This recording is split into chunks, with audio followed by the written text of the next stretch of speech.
Today's show we have Sara Sotomayor. She is a 19-year-old woman who is studying to become a homeopathic doctor. She's learned about homeopathic treatments and holistic approach to health after having received a vaccine injury caused by the Gardasil vaccine. And we want to talk to her today about that, her experience with the Gardasil vaccine, and also the things that she's doing to help herself heal. She's very intelligent. She's learned a whole lot and is very informative on the Facebook. I learned a lot from Sara. So without further ado, welcome, Sara, to a show. Thank you. Yeah, good to have you here, Sara. Yeah, hi, Sara. How are you? I'm good. How are you? Good. Great. We're lucky to have you. So, thanks. So, I was just wondering, I just wanted to know, how old were you when you received the vaccine, and what made you want to take the vaccine, and what were you like before receiving the Gardasil vaccine? Well, I was 13 years old, and I was just 3 months away from being 14. And my mom was the one who decided, because she had half of her cervix removed, and that was one step below cervical cancer. So that was the reason why. And my mom asked all the right questions. If it was a dead virus, and it was, and she said, there's no problems. There's just a red spot on the site of getting it, and it will hurt a little bit. And both of my sister and I actually got it, except she had a different lot number than I did. And before this, I was very active. I swam every summer. I played sports. When I was younger, I played soccer for like 4 years, and played softball for 2 years. We were always going as a family, like always playing outside or, doing something. And then as soon as I got the Gardasil, that all changed in a very rapid way. So, Sara, you said that your mom asked all the right questions, so they didn't really give you any indication that there would be any kind of potential side effects, right? They just said soreness at the injection site, and that was pretty much it? But yeah, that's about it, and of course it was a new vaccine, and I got it in 2006, so that was about when it came out. Right. So it was very new. And then what happened after that? Describe your experience after the vaccination and what type of side effects you experienced. Well, I wasn't afraid of needles since I got allergy shots since I was 6 years old till I was 12, so as soon as they put the needle in my arm, I was just screaming and crying out of pain, and immediately after the needle was out of my arm, I felt like I was hit by a metal bat, or I described it as an aluminum bat, and it was just pain from there on throughout my whole arm and the side of my neck where I got I got the injection on my right arm, so it also hurt on my right neck at the time after the vaccine. Well, I'm sorry, I'm thinking about the pain that you were going through after taking a vaccine. So it just went all up and down your neck and your arm? And that was directly after it was out of my arm, after the needle was out of my arm. Oh, wow. But then you continue to experience more side effects after that. Right. So then when did you start to feel yourself get worse? I mean, did you get better and then get worse, or did you just continue to get worse? I just continued to get worse very rapidly. We noticed I was getting fatigued more easily. I was having a lot of severe nosebleeds, just gushing, and that's a sign of like losing white blood cells. Oh, really? Wow. And that's your immune system. And then I was really dizzy a lot. I thought, at one time I thought I was going to pass out at school, and I had to have somebody walk me to the nurse, and I was just dripping in sweat because I started to experience nerve pain at that point, and I was just hurting, and I was sent home, and then I started to miss school a lot because I just wasn't feeling good. I was achy, and then the pain got worse by the nerve pain, and then by at that point, around December, when it was getting worse and I was missing school, we decided to get an MRI of my right arm because I was having so much pain. We're like, well, we need to check on what's going on in there. And we found a deep pocket of swelling where I had the injection. And then a couple months later, I couldn't move my neck. I just woke up and I couldn't move my neck, and I just started screaming and crying because of the immense pain that I had in my neck, and I just couldn't move. And so that was a scary thing, and then I finally was able to move it after a couple of hours. But then we scheduled another MRI, and we checked my neck, and there was also swelling in my neck. But there was nothing wrong with the placement of my muscles or my bones or anything like that. And then after that, a month later, my knee swelled up. My right knee swelled up 3 times the size of my other knee. And we went to the emergency room, and they told us, you need to get blood work and check to see if she has an autoimmune disease. So we did that, and it showed that I had rheumatoid arthritis. I had an Rh factor. And when we went to a rheumatoid specialist, they drained my knee to check to see if the fluid was infectious, and it wasn't, thank God. And then they immediately put me on steroidal medication. First it was Medrol Pax, and then they put me on prednisone. And then a little while after that, they put me on methotrexate, which is chemotherapy. And I was only 14 at the time. And at first it was pill form, and then I had to do the injections, which my parents had to give me, which was a bit traumatic because I would always feel sick afterwards, and I would feel sick. And then just as I started to feel a little normal, I'd have to do the shot again. And then they said, oh, well, we can't do any more for you, so you need to go to another practitioner. They just dropped us. And we're like, okay. And so we went to Cleveland Clinic. And as this was going on, we would always ask the doctors, could this be Gardasil? Because this happened, she wasn't like this before the Gardasil, and they would always say no. And then as soon as we went to Cleveland Clinic, he checked me out, and I was having pain everywhere. It moved all the way down my body all the way down my toes, all the way to the other side of my body. And when he was checking my joints, I was just crying, and it was pitiful. And we asked again because we were like, well, does she need to be updated on her vaccines? And before that we said, we're not sure about it because we think the Gardasil did this, and we're not sure if we should update the vaccines. And he's like, oh, yeah, that's been heard before, where girls are having negative side effects from the vaccine. And he gave us a percentage. I can't remember it, but it was a pretty good size. And wait, I have one question. So this is you said you got it in 2006. So about what year is it now that you're seeing this doctor? It's 2007, and okay, it's so a year later.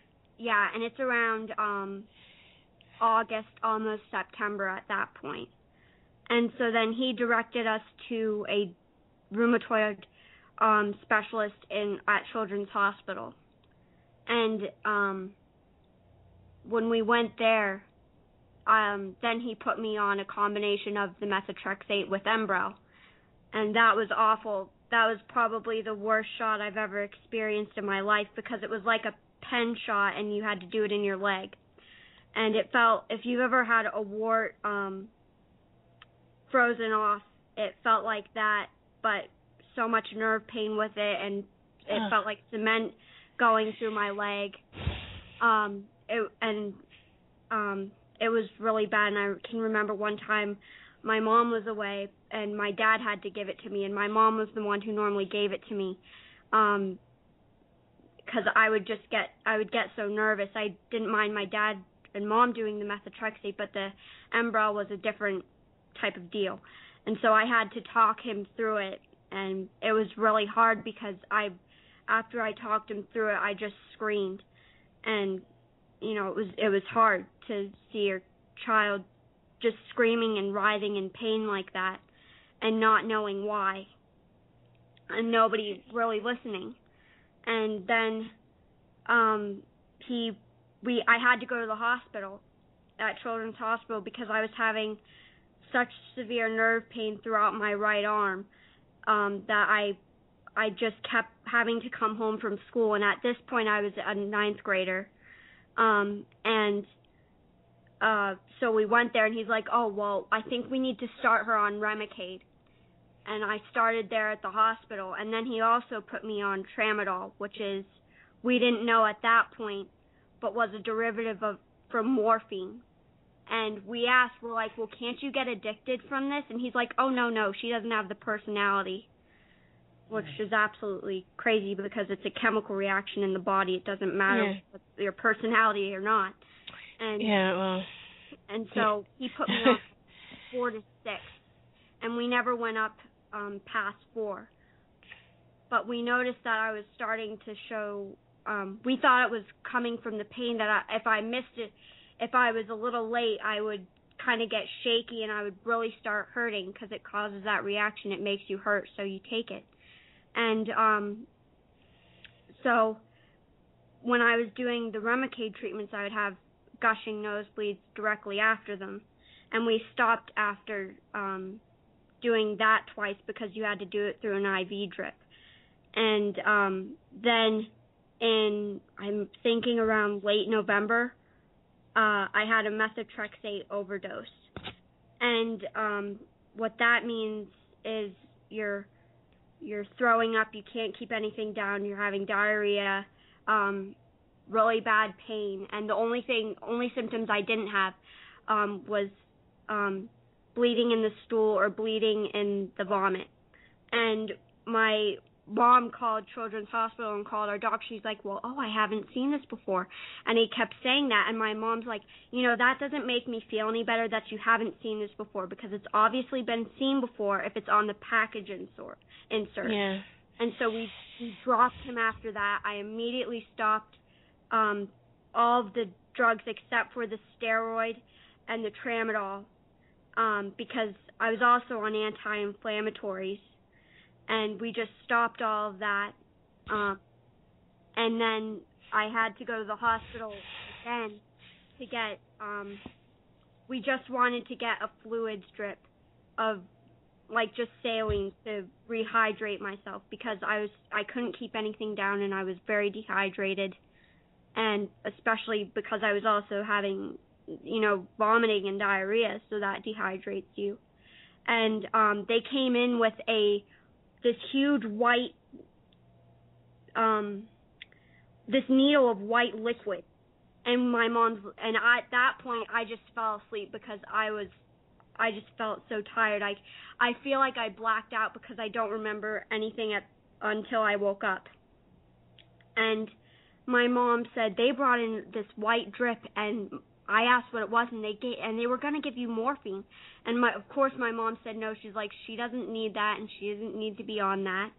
And when I think of morphine, I think of somebody getting their leg blown off in war, and you have to give them morphine to get to the hospital center or whatever. And the next day, my aunt actually researched it for us, because my mom, we didn't get any sleep from all the just me being so sick. And she told us, it's a derivative of morphine. That's why they were going to give her a drip of it. And at that point, we immediately started weaning me off of it. And every time I would go, we'd break the pill in half, and I would just start taking it away by halves. And I would have such severe symptoms of withdrawal. It looked like I was a heroin addict. I was shaking. I was getting hot and cold. I was dizzy. I was lightheaded. I couldn't stay in one place. I was shaking everywhere. And it was to the point where both my parents were like, "Do you just want to go back on that half again today?" And I'm like, "No, if I go back on it, I'm going to get more sick." And so that was the only thing I could get off of at that time. I was still on a steroid. I was still on Tylenol, and I couldn't get off of those, or I would experience extreme pain. And I got an ulcer from all of those medications. And then at that point, we knew it was the Gardasil, but we were still trying to treat the rheumatoid arthritis. And so my mom was the main researcher and my main caregiver. When my dad would come home, he would help me whenever he could. And so then my mom researched antibiotic therapy. And because we realized that the rheumatoid arthritis was the bacteria and the viruses stuck in the joints and toxins stuck in the joints. So then I was put on intravenous antibiotic for a week, and then we did the pill. And then as soon as I got on the pill, it made you so dizzy and lightheaded that I looked like I was drunk because of the way I was walking. I couldn't walk steadily. And then within I want to say a week or maybe it was 2 weeks, I stopped walking. The nerve pain was more severe, just incredibly awful. It's hard to describe the nerve pain I experienced. It's hard to put it into words, but it felt like a lighter or fire through my whole body, or ants crawling all over me, or pins and needles, and then there was worse that I can't describe. And then at that point, we said screw all Western medicine, and we were trying to find a naturopath in our area, which is hard because we live in a small town type of area, and it's hard to find a lot of things, so you have to travel a little more. And we found a person, and I did vitamin IVs like vitamin C or more nutritional because I wasn't absorbing any of my nutrients. And at that point, I was looking like a concentration camp victim because my muscles were so wasted, and I wasn't absorbing any nutrients, and I was very pale. My hair was darker because I'm a natural blonde and very bright blonde, and it started to go kind of brown or dirty blonde from all the horrible medication. And he kept putting me on a lot of vitamins, and we weren't really getting to the source of it. And so we're like, look, it's getting dire. And this is in the summer, so this is around June. And we say, you need to direct us because this is getting dire, and we need to fix this. And he a few days later, he called my parents and said, there's a man in Arizona, his name is Dr. Bruce H. Shelton, and he does homeopathy, and he's an MD. And I think you guys need to go there. And so we did, and it was just my mom and I, and I wasn't the one freaking out. My mom was, because she was the only one who was going to be there for me, because my dad couldn't leave my sister. And so when we got there, the doctor that I was seeing before that, the naturopath, he was supposed to send my records to Dr. Shelton so he would know kind of what he was up against. He didn't. So we're there. He's like, so why are you here? You know, we scheduled the appointments, and my mom and I look at each other, and we're like, oh, crap. Because I'm like, this guy's my last hope here. Because my systems were shutting down one by one. And so we went there, and he explained what he would do, and he said, oh, no, you've got, you know, when we told him about the Gardasil. And he saved my life. We did a lot of homeopathic treatments, a lot of nutritional IVs. I did a lot of ultraviolet, actually I did it twice, ultraviolet blood irradiation, which is when they take the blood and run it through ultraviolet light. They only take a certain amount and then put it back in your body after it runs through the ultraviolet light. And what that does is it kills any viruses or bacteria or anything that's toxic in your blood. And that helped a lot. And so we did treatments like that. And he wanted to do a whole blood workup on me. And he even wanted to test Lyme disease on me. And we're like, oh, well, we've already done that. We did that twice, and it came up negative. He's like, well, you got to send it to the right lab, so just let's see what happens. So we get home after 3 weeks. I was in Arizona. And the day after we got back, he called and he says, well, her test came back, and she does have Lyme. And my mom had to grab the counter for stability because she's like, well, what do you mean she has Lyme? This came from the Gardasil. And he explained a bit about Lyme, and he's like, can you track a time from a 4-month period of when she got worse? Because there was an enzyme present in the test that could let us know how far back it went. And at the point I got worse when I did the antibiotic therapy, which was January, that's when I got severely worse, and that's when I had the Lyme. And my mom and Dad and I talked about this, and we said, I wasn't rolling around in the grass, and we immediately felt it was in the Gardasil vaccine.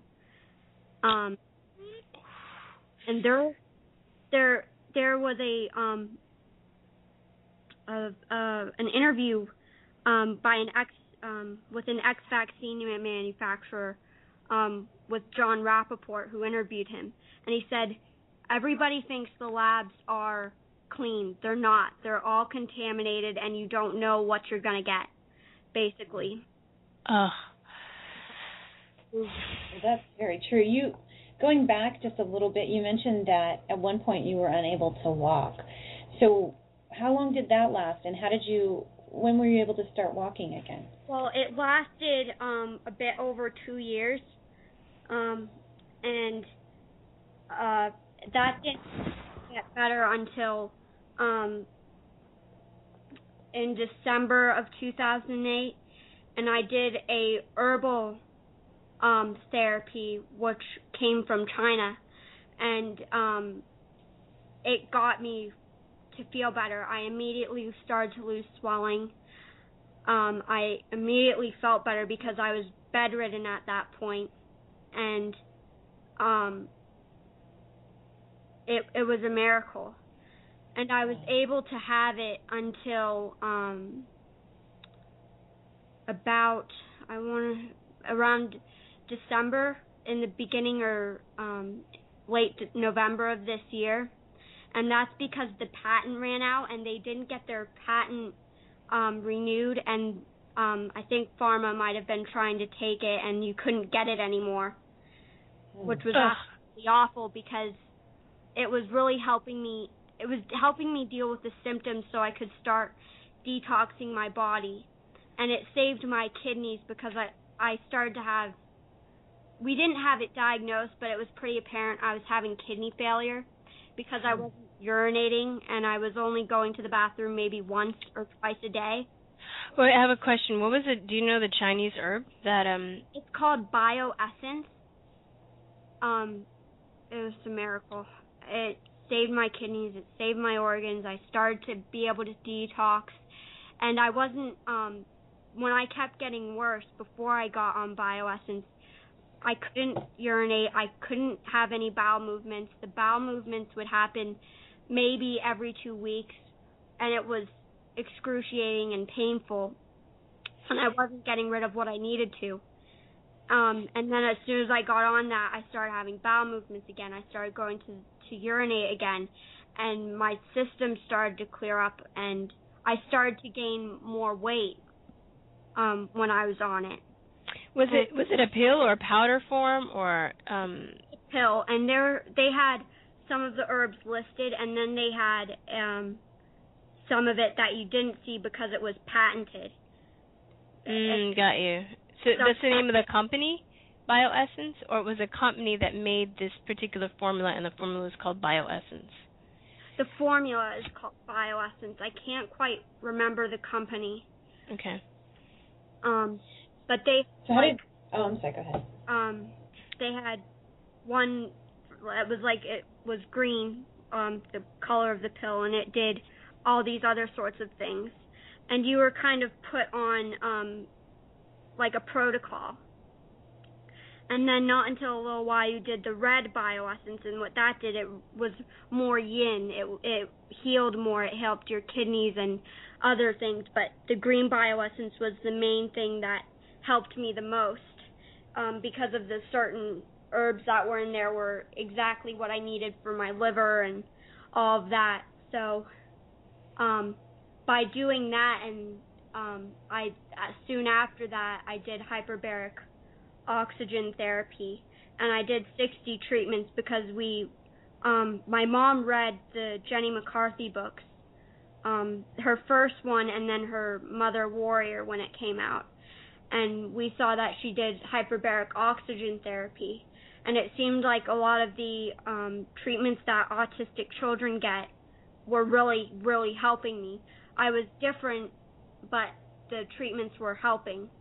And so we saw that she did hyperbaric oxygen therapy. So we started that, but I had to be, I went 44 feet of pressure, which you can think of it as like diving 44 feet deep, because I had Lyme disease, and you could agitate it if you weren't at a certain feet. And what that did, it gave me my period, which I didn't have because from the Gardasil. I didn't get it until I was 16, and it rejuvenated my nervous system, and it definitely helped my bone density, because 3 months after I got the Gardasil, we did a bone density test, and it looked like an 80-year-old. It was so awful. And before I was able to get to Arizona, I would tell my parents, I feel brittle. I feel like I'm going to break, so I need, I would say that because I'm like, you need to be careful when you pick me up, because I would just scream every time. And what this did to me, as soon as the antibiotic therapy was done, I couldn't move my right arm anymore.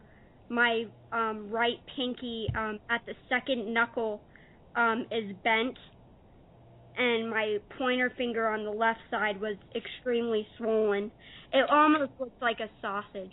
And then my wrists were extremely swollen, my knees were swollen, my shin was out of place from my right knee. And recently I got the flu.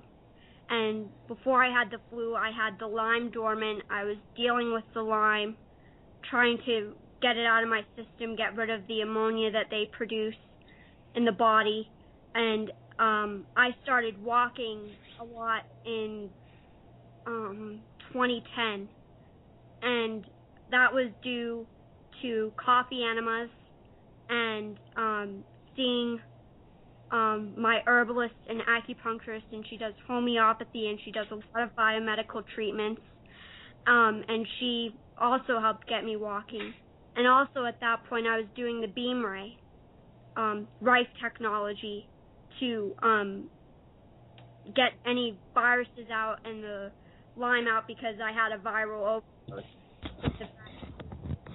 And then as soon as I got the flu in December, in the middle of December of 2011, that virus just woke everything up, and it took me back 4 years. Like whenever I was in Arizona, I lost a good amount of weight, but my parents can't cradle me like a baby, which they did in Arizona. That's how much weight I lost. We approximated I was at least 69 pounds before we were able to go to Arizona in 2008, and we think I'm at least 80 right now, but my muscles have wasted again. I'm bedridden. I can't walk because of the flu. My right wrist is bent down, and I can't move it.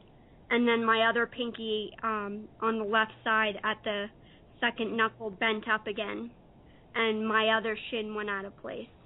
which we were getting them in place, and they were almost in complete alignment until the flu. And right now what we're doing is, from the flu that I had a fever for at least a couple of months, and it was awful. It made it so horrible, but it was good because my body was able to give me a fever. It was able to boost my immune system, or my immune system was ready to fight, and I think it killed a lot of stuff. It burned off a lot of things, but right now I have such a toxic overload that my detox pathways are closed. My liver isn't functioning like it should, and it's making it very difficult to get rid of the waste that I need to get rid of to be healthy. And not only do I have that to deal with, but knowing now from SaneVax, which is dedicated to Gardasil, there's synthetic recombinant HPV DNA in the vaccine. And we now know that it really affected me in that way. And I would always tell my parents that. I said, this is like a different type of virus. I can feel it. It's mutated. There's something wrong with it. And that was me just feeling what was inside of my body. And from all of this, I've become very attuned to my body and what it needs, and what I'm feeling, and seeing the pattern of symptoms and trying to understand which organ or meridian it's coming from. So how did you get around when you couldn't walk, and are you able to walk now? I'm not able to walk. Okay, so how do you get around? My parents have to, it's really bad this time around.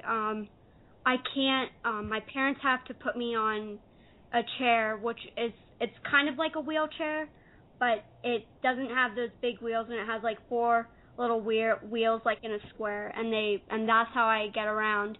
And my parents have to help me to the bathroom. They have to help me shower. I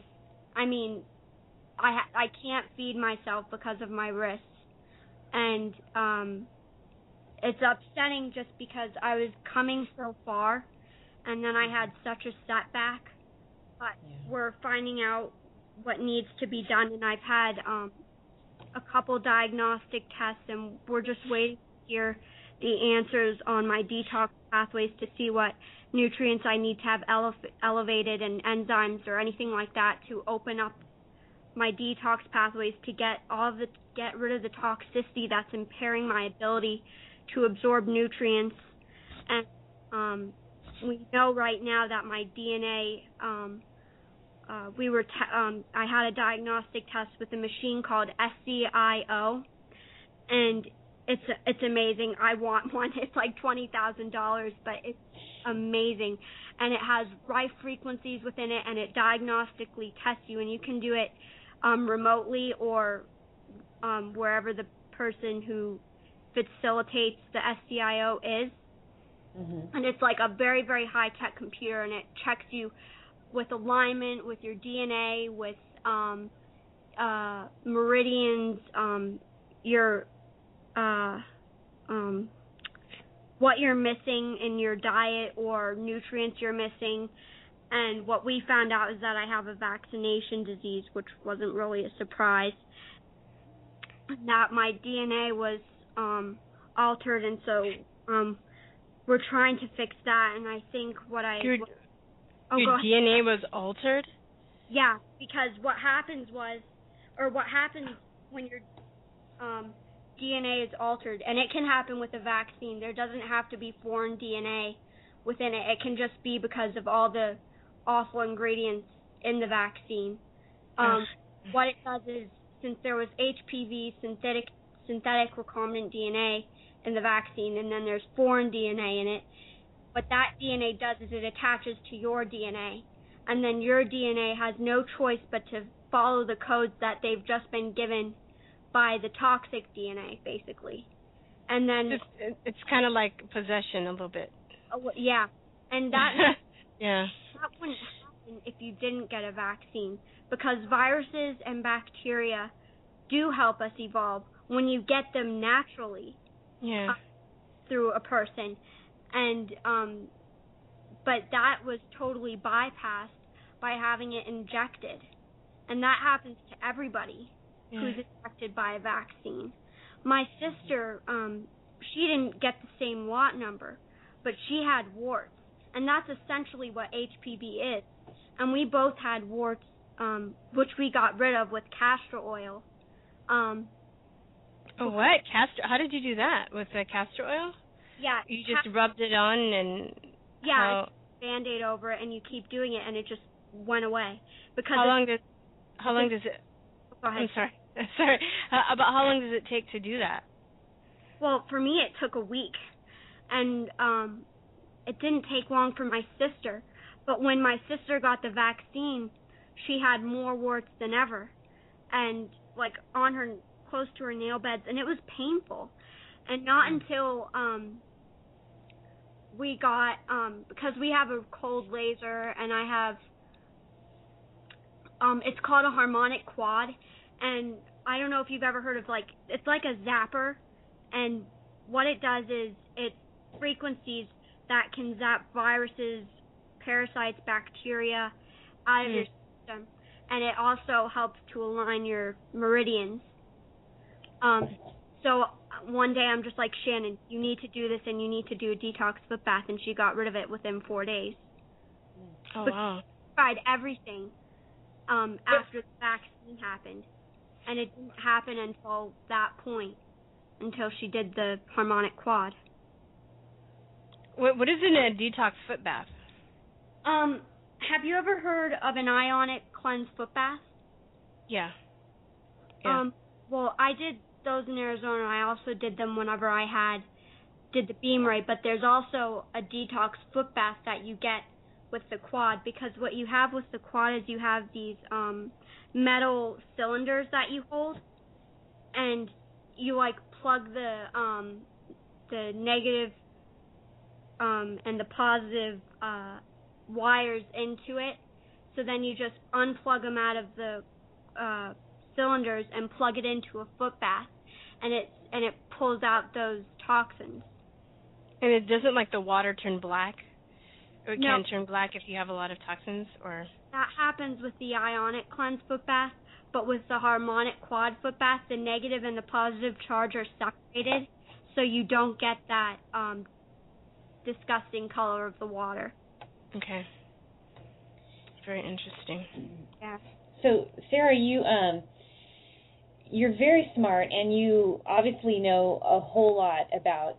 I mean, I'm very impressed with how you remember all the names of all the drugs and everything that they had you on, being so young and having been so sick and going through all of this, and you've managed to really keep your senses about you and your neurological. You don't seem to be affected neurologically, even though your immune system is affected. Right. Very, very severely. Right. And which in the case of my son, as you know, who is autistic, and he's affected both physically and neurologically. Oh, man. And that's what autism is. I know. It's a neurological disorder, and it is also caused by vaccine injury. Right. But our kiddos, they get their vaccine injury when they're less than 2 years old, so they're not even talking yet. So when we're hearing from you, and we're hearing from other girls who were affected by Gardasil, it gives us a lot of insight into what's kind of going on with them physically, and you're able to verbalize that and express that, which is, in a way, I mean, you've suffered a lot, but that's a fortunate thing. I know you're probably familiar with Cynthia Janik and her work through Sane Vax or Truth About Gardasil. Yeah. Yeah, and she did a video compilation of some of the girls that were affected. Mm-hmm. And there was one on there where the girl, it was similar to an autistic child. She actually lost speech. Oh, yeah. And she was an honor student. She was like straight A's, very smart, very personable, a really nice person, and that all changed after the Gardasil. And I only got one Gardasil shot. And a lot of these, I haven't yet seen a girl who's just gotten one and has had it this bad. I've seen girls who've had the 2 or the 3. Why do girls get more than one shot? I thought they just needed one shot and then that was it. It's a series of 3. Yeah. Oh, those bastards. Yeah, they say, oh, well, it doesn't work. And now what they're going to try to do is they're going to say, oh, well, you're going to have to do a booster. Yeah. Yeah, the whole booster thing. If you're not, they're not dead or damaged yet. Right. They're trying to say that with other types of vaccines, too. Like, they used to get one DPT shot, which is the diphtheria, pertussis, and tetanus. And then they said, well, you have to get a booster for that because the immunity to pertussis wears off, which is whooping cough. Yeah. And there's no immunity to begin with. And so it's clear. Anyway, I did a video about this a long time ago because if you look at the how they do their efficacy testing, they actually won't even show you whether or not people who've had the DPT previously have an antibody for pertussis already existent, because they know the vaccine doesn't work, and they want to sell you this booster shot, so they won't let you know. They compare it to another vaccine rather than actually take the test group and test them to see if they have the antibody. And so they do this kind of funny, messing around with how they do the testing, and they get away with it, which seems like they shouldn't be able to, but they do, and they can get these things approved. And in the case of Gardasil, this was a very rushed through vaccine. And the placebo they used was aluminum, so it wasn't saline. They took they put people on Gardasil. They gave the Gardasil, but the placebo was aluminum. And they've also done that with others where they use mercury and for the placebo, and it's criminal. I'm sorry, go ahead, Virstyne. I wanted to ask, because knowing, going what you've gone through and knowing the information that you know now, do you think that this is done intentionally? Yes. Yeah, I think it's definitely done intentionally. Like, after this happened, my logical thinking was, okay, well, if this vaccine is so bad and all these adverse reactions are happening, wouldn't they have pulled it off the market if other vaccines were so great? Yeah, if there's like a toy with lead in it from China or something, it's off the market. So, or a car has a defect or something. Right. There were 52 deaths from the Toyota. I think it was their brakes or something not working, and they pulled it off. And at that point, there were like 80 Gardasil deaths, and they didn't pull it off the market. No, and the history of last week we talked to Liam Sheff, who you're familiar with, and he in his book talked about the history of HPV and how that was yes, exactly, and how that was turned into. Basically, they were trying to find a virus that was cancer-causing, but there really isn't any known. We don't know that cervical cancer is actually caused by HPV. In fact, it doesn't appear to be. It doesn't. Yeah. And now they're touting it as an STD. Before it was cancer, but now it's an STD. Right. I saw a mainstream news thing, whatever it was on. It was like CNN or something. We were trying to say that HPV actually caused heart disease. Yeah. What? Are you kidding me? I mean, they're just reaching for straws. They're just trying to link it to anything because they don't want to get rid of this vaccine, and they think that, it's a great vaccine, or as Paul Offit said, it's a beautiful vaccine. I almost punched him in the face. I know. That guy really ticks me off. Just say that. Oh, we all hate him. We all hate him with good reason. But it's Judicial Watch, and I don't know if you're familiar with. They did a really extensive research on how this thing was the Gardasil vaccine was sort of pushed through, and they were real eager to get this out there. And then they had these commercials. These were touting it as a prevention for cervical cancer. Right. But then in the fine print, they tell you, well, you may still get cervical cancer, and you still have to get your screenings, and you still have to test for cervical cancer. And what we're actually seeing is an increase in abnormal pap smears and an increase in cervical cancer amongst people who had Gardasil. Exactly. As well as these other side effects that you're experiencing. And if a person already has HPV and they're unaware, because most people who are carriers don't know it unless they have the appearance of warts, which doesn't always happen. So if you go in and you get the Gardasil vaccine, then you have an increased risk then to having a reaction. Right. And even in the vaccine insert, it tells you that within 30 minutes after you receive it, you could go into a seizure. So did you ever experience seizures? No, I haven't, thank God. Yeah.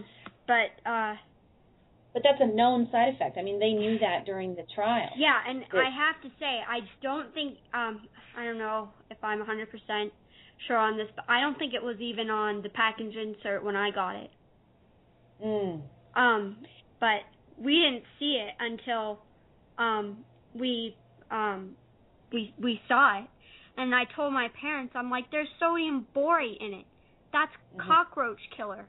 And cockroaches survived Hiroshima, the nuclear bomb. So you think, okay, that is a cockroach killer, and the cockroaches got stronger from the nuclear bomb. So you can think how strong and how toxic that is.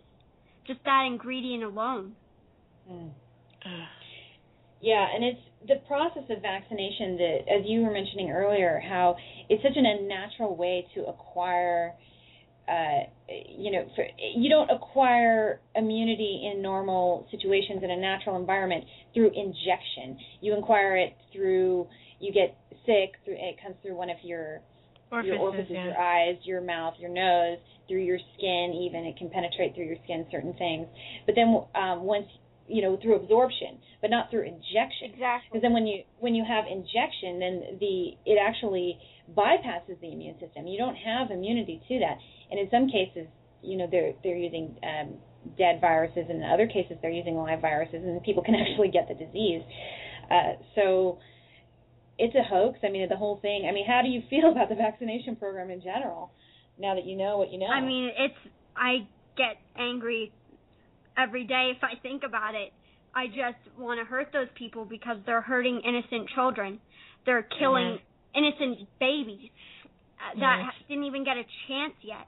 And they're getting these some of these kids have like 30 vaccines after like 6 months. Yeah. That's crazy. And two, they're getting hit by every vaccine. It's filling the bucket. I mean, I can see, I saw my vaccination schedule, and I can point out every hit that happened, even when I was in the womb with my mother, because they say the firstborn gets their mother's toxins, and now they're finding, the dad isn't off the hook either. And both my parents had amalgam fillings. My mom was on the birth control pill, which is toxic, and whatever other vaccine she had as a kid. Do you think that also that vaccines have been responsible for your allergies? Because I used to have allergies really, really bad, and I still have asthma. Do you have asthma too? I don't have asthma, but my sister's close to asthma. I was more like, my sister's allergic to cats and dogs. Oh, me too. Well, cats and like mold and mildew and grasses. Yeah. I'm more allergic to like pollen, grasses, and mold and mildew. So, but I remember. It's so fun. My parents think I have a memory like an elephant because I just remember everything. But when I was 4, I can remember them putting all these shots down both of my arms, and then to check for allergies. Oh, I've had that. They prick you and they just like watch your arms swell up, basically, right? Yeah, like I had maybe 5 shots in each arm to see what I was allergic to, and they put they also did one in like my hand, and that was the your one. Your back? Did they do your back too? No, they never did my back. Yeah. Oh my God, do they do that? Yeah, for me, they did the pricking. Yeah. Yeah. So you feel that maybe now that you know what you know, you feel that maybe you were even affected before the Gardasil vaccine by your childhood vaccinations. Right. And that maybe caused some of these allergies, which then weakens the immune system and so on and so forth. And then, so exactly when did you guys, I mean, going back to what you were saying, it seems like you had a whole process of kind of getting all these different diagnoses, and then you finally said, I think that this is the Gardasil vaccine. So were you guys thinking like right away, well, this is the Gardasil vaccine, but then the doctor said, no, we don't think that that's it? Yeah, and so we called like a week later because I was hurting. And I was hurting even worse when I got the vaccine. So we called our family practitioner. She's like, "Oh, no, that can't happen." And blowing us off like we were total idiots. And she did that again when my knee swelled up 3 times the size, and it's like, yeah, we're really faking it here. So we always felt it was the Gardasil, but nobody was telling us that it was. And we were still in that frame of mind where, the doctors know what they're doing. I was going to say, what do you think about the fact that people basically worship doctors? Even though, I talk to a lot of people too with health issues, and like 99.9% of the time, their instincts are usually right, even compared to what the doctor is telling them. But a lot of people still do what the doctor says anyway. Yeah, I don't do that because we fired our practitioner, which. You don't hear of that. You see them cower. Other people just cower to the doctor's needs. Yeah. And I think doctors are full of it, and they have to prove to me if they're going to do a good job, and if they know what they're doing. And I don't see Western medicine anymore. I think it's a bunch of crap, and it was made up by the Rockefellers, and they were with I.G. Farben in the Nazi camps. Oh, no, you're taking it there? You are going... No, I'm just kidding. Well, I don't want to bring that up because I didn't, because when you first start learning about this stuff, just the fact that the ingredients in the vaccines and the reactions are horrifying enough, but then you start going back to things like Operation Paperclip and the eugenics agenda and things like that. It's just some people can't, they draw the line there, and it's just too much because it's not only are they physically sick or they know somebody that's been physically injured, it's a betrayal too on top of that, and a lot of people just can't even they can't even go there. So since you brought that up, I wanted to ask, because April and I were talking about the One Less Girl commercial and how we think it's kind of sick that, it seems like it's kind of like this sick sacrifice, this virgin sacrifice that they're like they're going after young, innocent, virgin girls first, and then, it's spreading out, but it's like, now it's boys. Yeah. Now it's boys because they have cervix, and that's logical. Right. Boys have a cervix? I'm just kidding. Yeah. Wow, I'm learning a lot today. Yeah. I'm sorry. Not anatomically correct. Yeah. Yeah. So, I mean, it's very, very upsetting, but also, thanks to the internet, internet's like our blessing. We're able to reach a lot of people. Right.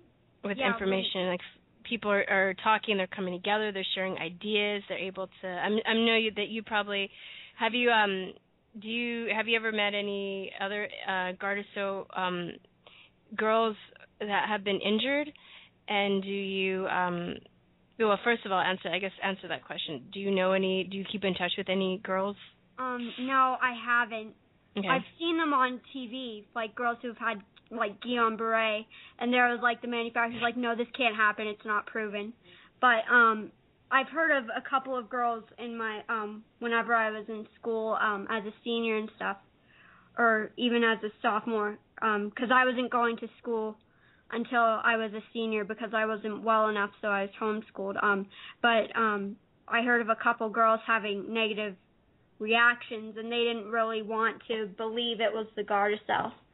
And I reached out to them, but they just didn't want to even go there. I was going to ask that too, about people that are in denial. They just... Yeah. And I would say people were all you're curious because I didn't come back till I was a senior. And people asked, what happened and stuff, and I'm like, it was Gardasil. And they're like, well, I got the Gardasil shot, and I got all 3 of them, and I'm fine. And I'm like, well, your immune system's going to run rampant, and you can get any adverse event till after you got the vaccine until you die. Mm-hmm. So, and they just closed their mouth after that. They didn't have an answer. Yeah. Yeah, I experienced that too. I mean, sometimes people in the autistic community, and they don't want to acknowledge that maybe vaccines were a part of it. And when you talk to them, they'll say, well, I don't think it was the vaccine. You say, well, what was your experience? And they'll say, well, my son was 12 months old, and then he a couple months later stopped talking. oh, would he get the vaccine in between? And then, oh, I don't know, whatever, da-da-da. I mean, they just don't even want to go there. It's like there's something sort of closed off about even considering it. I don't know if it's like what Virstyne was talking about, that it's that sense of betrayal, or it's, I don't exactly understand why you wouldn't want to know what happened. Yeah, I mean, it's definitely a betrayal, but I mean, I would rather know I'm a curious and observant person in general, so I always want to know what's going on. So I wanted to know, and I forgot to mention something. Whenever I started experiencing the symptoms, I started getting food allergies, and I had food allergies to wheat, gluten, dairy, corn, soy, nightshades, peanut butter. I think I named all of them. And that really only left like organic chicken or grass-fed hamburger and certain types of vegetables. And that's where I am right now. Like for a while I couldn't have eggs, but now I can have eggs right now. So Aiden's allergic to eggs. Yeah, my son's allergic. How can it not be the vaccines? There's so many ties too between like vaccine injured adults and older children and autistic children. It's so many like similar commonalities. How do people not get that? It's so frustrating. It is frustrating. Yeah. Because you just want to help somebody because you see this horrible train coming and they just want to stand in front of the train and not listen. Oh, well, I speaking of the Gardasil shot, I lost a friend. I got into a fight one of my girlfriends who basically had a brush with cervical cancer, and they were able to remove some of it. So thank God she didn't have to go through chemotherapy and all that other stuff. But when I first of all, I tried to kind of reach out to her by offering her assistance and some information on natural alternatives to cancer, because I just lost my aunt to cancer the same year, and then the year before that my uncle had brain cancer, and oh my God, I'm sorry. Yeah, he anyway, so like, and then so I was researching and doing stuff on raw food, and I was coming across all this other stuff like the Gerson therapy and other stuff. So I sent her all of that, and she just kind of like seemed to be open at first, and then she just didn't like take it in. And then maybe a year later, I mean, she's fine now. She's like, as far as I know, she was fine after that. She didn't have any signs of cancer because they cut it out of her. And then I sent it was when the bill came out, April. You did that. You did that. April did a note or an article on talk about the bills. It was around the time Bill 4. What is it for? AB 499 in California. Are you familiar with that, Sarah? Yeah, I don't. Whenever I was it was like 2008. When we came back from Arizona, I had a research paper and I did it on Rick Perry trying to mandate Gardasil. Wow, you're really awesome. You're an awesome college. Yeah, that's awesome. How did the teacher like that article?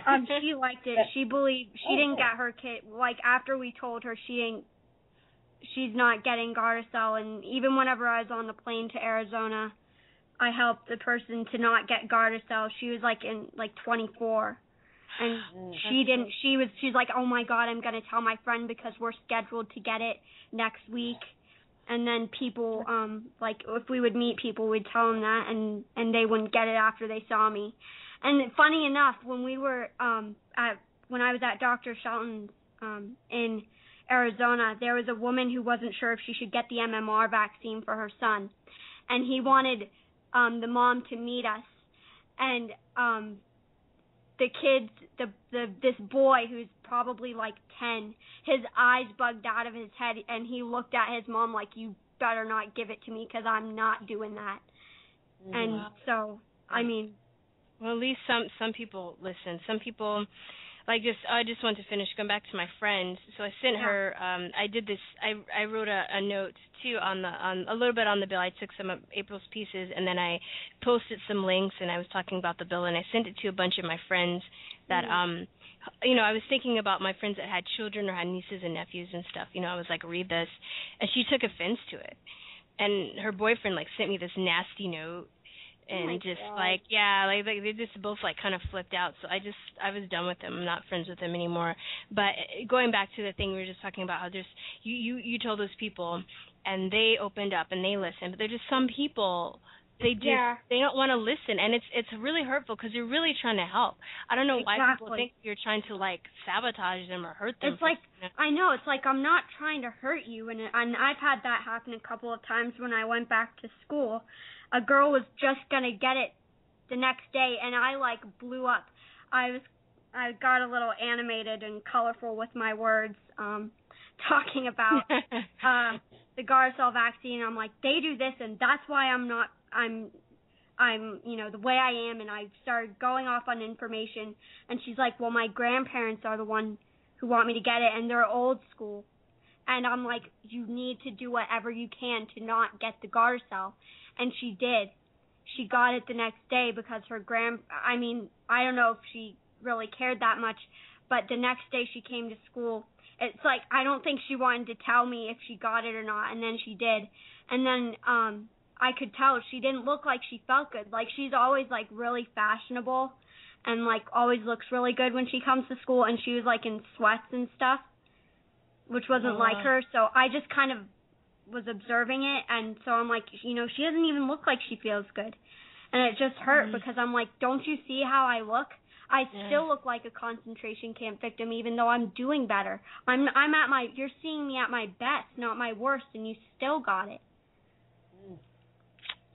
Wow. Did you ever report your injury, Sarah? Yeah, we did right before I went to Arizona in 2008. It was around July, and it's been going on since now, and it went on for 3 years, and the lawyer's like, oh, well, we have to wait. We want to wait a little because there's not a lot of information out there. I'm like, there's a lot of information out there. It's just not published, and they can only use published papers, and it's still going on, and we have like at least 30 to 25 days left to get a new lawyer and plead our case because they just want to rush this through and help us. Yeah. Well, I hope that works out. Yeah. I mean, as far as Gardasil, the whole vaccine court thing is a complete joke. Yeah. Because they really, they make it very difficult for people to sue, and then if it's a mandated vaccine, they actually, if you do happen to win, which is very hard to do, the money doesn't come from the pharmaceutical companies, it comes from the taxpayer. Yeah. What? So, that made me upset, actually. I was like, I don't want to go through this court. I want to sue the company. Yeah, and then when they have more than enough money. You're not allowed to sue the company anymore. Yeah, you can't do that. How does stuff like that happen? That's like Alice in Wonderland. And that bill came out right around my birthday. I was so mad. Yeah. This happened. Several years ago there was a bill. Actually, there in the 1980s, Ronald Reagan signed off that it was basically to save the vaccination program because at the time there were less than 8 vaccines.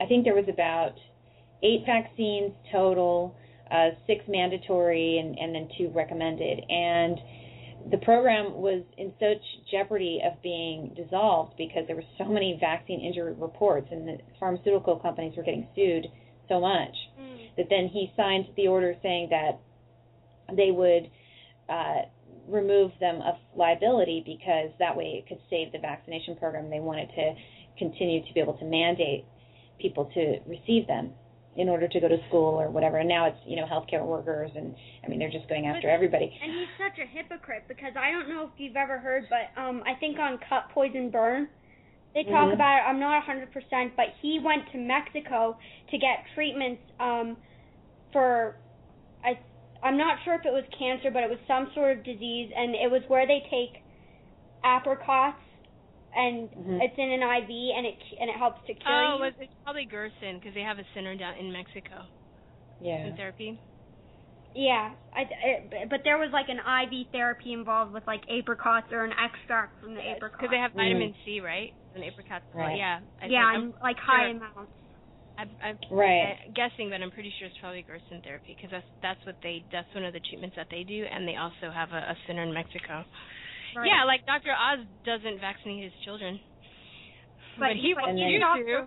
He's Mr. Oz at home, so his wife doesn't want to, but outside of home, he's Dr. Oz. So he has a personality disorder. Yeah, that's a good way to put it. Yeah. So you're doing a lot of really good stuff to sort of combat the injury, and you're doing a lot of holistic approaches and naturally, and you have an intellectual interest in it, which is, I think, helpful, right? Yeah. Because it actually makes you interested in wanting to research it and actually share this with other people. Right. And so if people want to get in contact with you, is that something we can they contact you on Facebook? Oh, yeah, sure. Facebook's great. Okay, so you can contact Sara on Facebook, everybody. We are just about out of time, and I want to thank you so much, Sara, for sharing your story, because it's very, obviously, you're very smart, and like you said, you have a memory like an elephant, which is incredible, because you've been vaccine damaged, and so many kids, can't remember their name once they've been vaccine damaged, and you actually have maintained that, and that I think is going to help a lot of people who listen to this and listen to your story, and I hope that more people check out Sara on Facebook and see what she's doing, because she has a lot of good information, and I've learned a lot from Sara, and I think that a lot of other people can as well, and it's been go ahead. I wanted to say, Sara, could you spell your name out so people can find you? My last name or my first name or both? So just spell your whole name out so people can... Okay. It's Sara and then Sotomayor. All right. Thank you.